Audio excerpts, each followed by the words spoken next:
Adriana Cocco è de Borutta e si ha travagliato il sportello linguistico di Borutta, seguito lo scorso nostro di formazione e ti ha suonato tempo Adriana come este ha vinto la selezione a tutti gli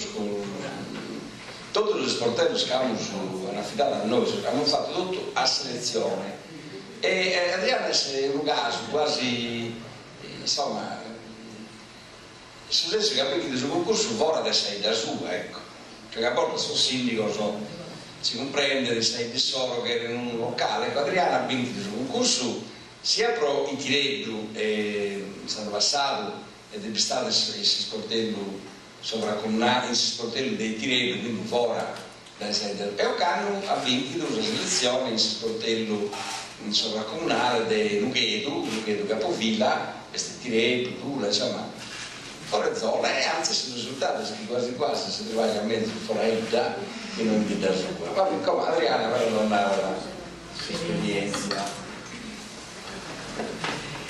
Come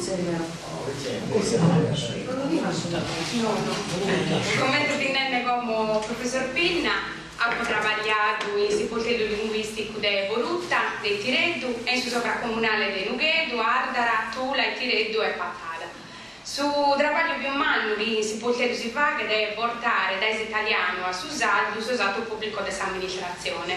Magari abbia sia un lavoro difficile e fadoso, mi piace che mi che bonzenne più afficco si resessi di finza in salto a scrivere e a fare dare delle questioni più tecniche. In suo comune si noi ha lavorato ha sempre ricato di condividere finza su pizzinoso.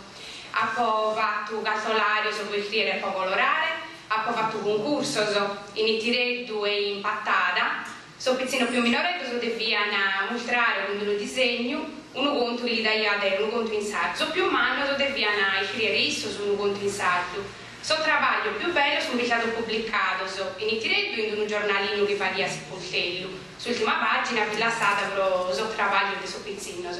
In Pattada hanno fatto manifesto Prosicola.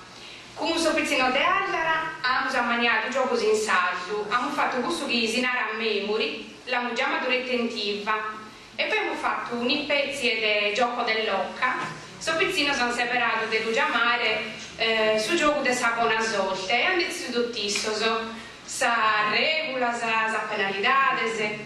In Tula hanno fatto gioco 6 quadras, sul progetto si narra gioca giocenne, vai a chi quadras e fa che gioco di enigmistica, di abilità, di retentiva e ogni gioco dai ad un punteggio. Sull'ultima lì hanno fatto una caccia al tesoro, l'hanno chiamata chi è ne susitato. In Tireddu e finza